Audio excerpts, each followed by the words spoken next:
Yes, sir. Yes, sir. How you doing? How you doing? Oh, who does your hair, man? No, like, is there something going on, or is this how you wake up?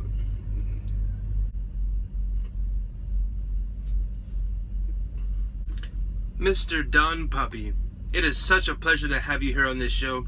We have never had a star to this caliber or magnitude of anyone on this show to date. So, coming from your number one fan, it is an honor and a pleasure to have you here. So, with question number one, as a whole, how would you describe and embody the total company of Chevrolet? Chevy owners are the funniest people on the face of planet Earth. LS owners' heads are so pumped up and blown with so much smoke that the fireman can't even get there fast enough to save their life. That is unless the big red fire truck lets me come and do an engine swap with the Coyote 5.0. I assume you're excluding the brand new 2018 SS Camaro with the all-new LT4? I don't exclude nothing, Jack. This statement I'm about to put down embodies the entire company of Chevrolet as a whole. Do you know what the fastest car that Chevrolet has ever produced? It is a 1942 Chevy Nova. Do you know what Nova means in Spanish?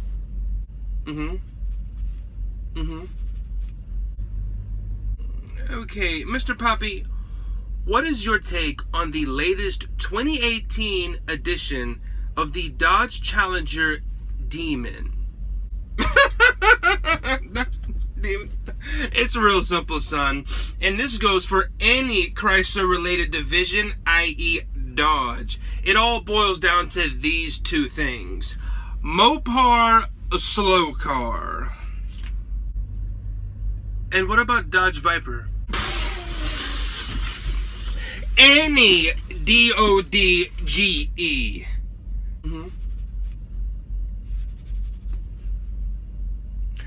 Okay, Ford. Alright, cut it right there. Do you want to know about the Ford Mustang? Cause son, I can give you an education better than you ever got in grade school. This 5.0 is the fastest vehicle on planet Earth. In fact, it's got so much horsepower and torque, when you press on the gas, it don't go nowhere. It turns the earth beneath it. You ever seen Superman? Well, we ain't gonna need him. You want to go to yesterday, you put this 5.0 in reverse and floor it. You want to see a 5.0? Comes and goes that quick. Tough luck. The only time you see a 5.0 is when it's being bought and when it's at the gas station. It's at the gas pump a lot because this sucker drinks like Hank Williams Sr. You got it? Don't you ever question my 5.0 again. Mr. Poppy, where did you get that beer from? Don't worry about that. No, how did you get that alcohol? This is YouTube. You don't ask questions that you don't want the answers to. Oh, you got a lot.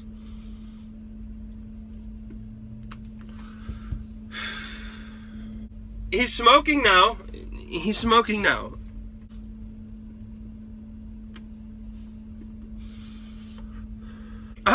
Well, this is going to conclude tonight's episode of Racing America.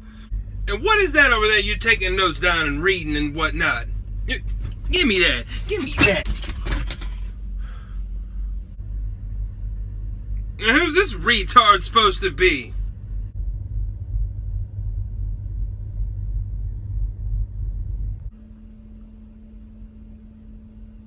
You know what? I'm done with this show. Alright, you guys are weird. Looking like a wannabe Corbin Blue. Hey, catch!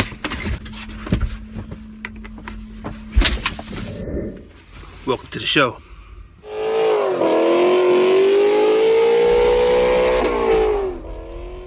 It's the Gorilla Garage, baby. It's the Gorilla Garage.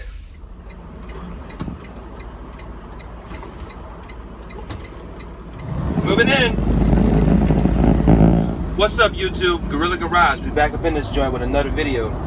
This one is about the ghost cams. Ever since I had my S197, I've always wanted to put in the competition cams to give it that real muscle car growl, you know, that. So I had the 2008 for about 4 years or so, and I never got around to putting in the cams, so I never had the opportunity of having that.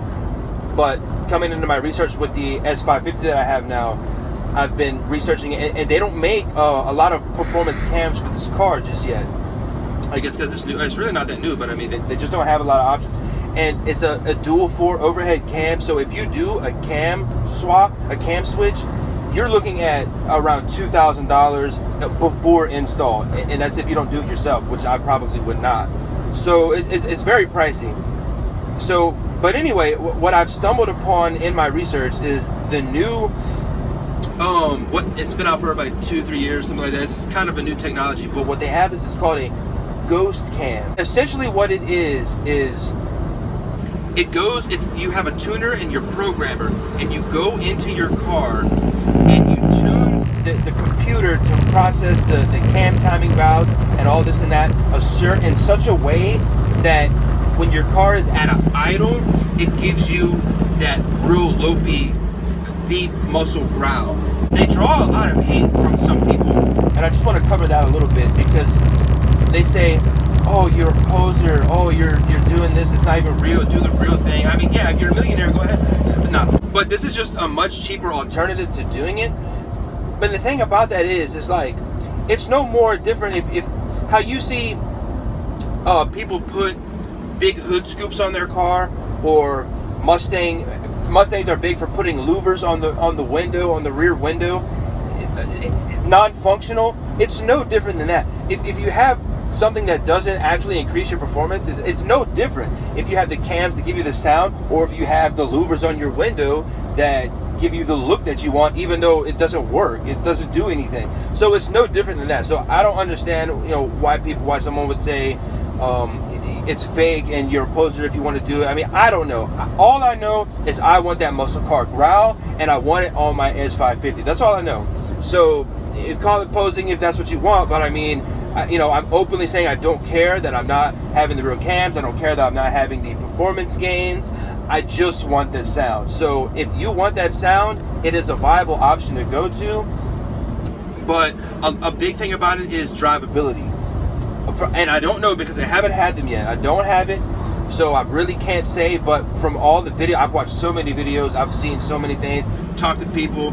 I talked to Sean out at AED tuning, and I have the SCT X4 tuner as of right now, and most likely I was gonna go with the Bama Performance, but I've heard so many negative things about it, even though they just were bought out by American Muscle, and they probably have improved since then, because I don't think American Muscle is gonna be putting out subpar quality stuff. So I mean, I'm sure it's a little different than what it used to be, but I've had a Bama tuner before, and I don't remember too many problems. I remember a shift problem.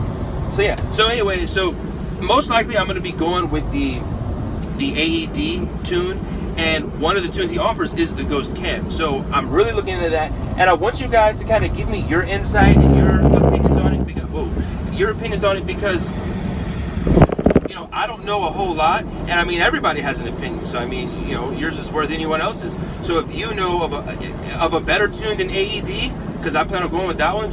I talked to the guy, man. He was so smooth and slick on the phone, and just really like pungent and short and on point and quick to detail about like the whole thing and how people get their horsepower numbers and how I'm gonna go into that. But he was talking about all that. So I mean, I was just really impressed. I just was like, wow, I'm going with AED. So shout out to Sean. I mean, you're gonna be hearing from me soon. So even though it's not real, so what? I still want it, because the thing about it is, it does not boost your performance in any kind of way. If you think that, you are misled, because the Ghost Cam does not improve your performance in any way. In fact, the only time that the Ghost Cam is actually involved is when you are at a complete stop and or if you have a Mustang and you're in neutral, if your car is at a complete idle, that is the only time that the Ghost Cam is engaged, and it's going to give you that sound. The very moment that you press on the gas pedal and raise your RPMs, the Ghost Cam is obliterated. It's gone. It's completely out of the system. system, and it's as if your car never had any type of ghost cam, any type of cam whatsoever. So that's the ghost cam in a nutshell, if you didn't know. They've been around for a while, so I don't know, but so anyway, the main thing that I'm concerned with is the sound quality. If AED does a good job making a ghost tune, because I just hear a lot of people say a lot of bad things about the ghost cam, other than being in the poser aspect. It just it makes your car drive rough. But the thing about that is I don't have an automatic, I have a manual transmission, so I'm really thinking about doing it, and I don't think it's going to affect me in certain ways that it affects other people. The thing, and another thing too, is you don't have to run ghost cams all the time. If you have a tuner, you can pull up to a car show, or right before you get to the car show, take out your tuner and plug it in your car and install the proper tune, and you're going to be chopping away. You could literally change it on the switch of a button, so you can go from ghost cam to now your normal race tune or stock tune or whatever it is that you want to drive. So that's ghost cam in a nutshell. What I want to know from you guys is which ghost cam you think is the best one. They have AED, Bama, Lund tune, the Engage tune. There's so many options out there, and I'm sure they're all pretty good. But from if there's anybody out there who's had multiple, like if you have the Lund and the AED, let us know what your opinion is about it and what you think about them, and if we should do it, if anybody should do it, because I know I want to do it. I just want to have that chop, and I think it'll be really cool, to get to have that in my car. So yeah, like I said, if anybody knows anything, hey, drop them down in the comments. Let us know your opinion, and we'll go from there. And I will certainly keep up to date with what I do and what goes on in the car, and I'm probably gonna get a dyno tune. Maybe in the future. I don't know about. I'm not gonna dyno it right away, but I do plan on dynoing it. So just let us know, and I will keep you in touch with what's going on with me. So thank you guys so much. Gorilla Garage, peace and dubs.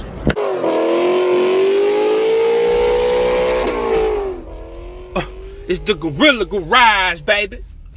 It's the Gorilla Garage.